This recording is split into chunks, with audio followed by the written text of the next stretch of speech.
butt on this side. No, butt on this side. That's your head. In case you were wondering. Face me. We'll get that.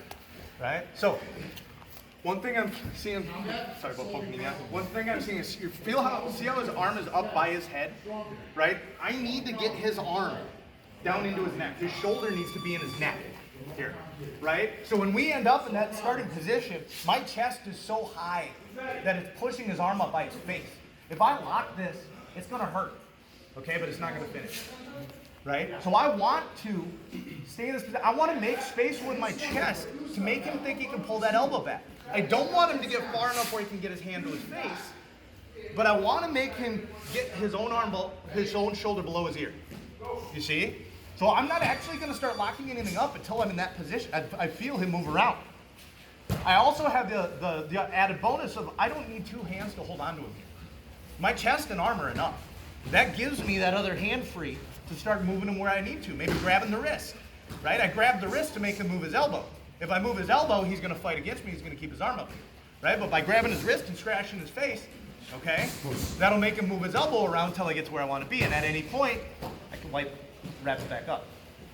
You see? I don't have to go here first. So I just go from his head, open it up, and grab on. Second, the closer my hips are to his hips, more space it'll make for him to get his elbow down, squeeze, finish. Cool? Now, if you are going with somebody with bigger shoulders, you have shorter arms, right? You're Jack and Tan and your arms are too big, whatever the situation. I know, Shane's got that problem. Okay? Maybe you have really long arms. Okay, I ran into this with a guy who was 6'5" yesterday. He just couldn't lock it because no matter how far he twisted, it was just too big. Okay? I'm going to keep that same grip.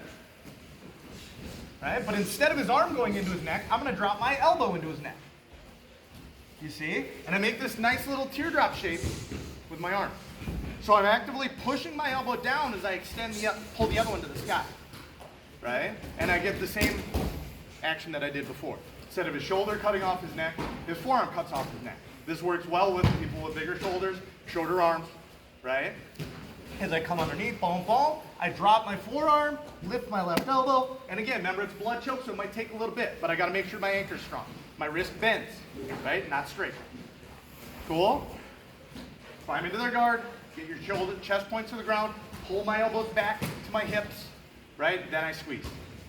All right, so grab a new partner, some of you haven't gone with. Try one of those variations, okay? Try the regular one, try the baseball grip one, okay? And see what works for you. 1, 2, 3. We'll keep trouble.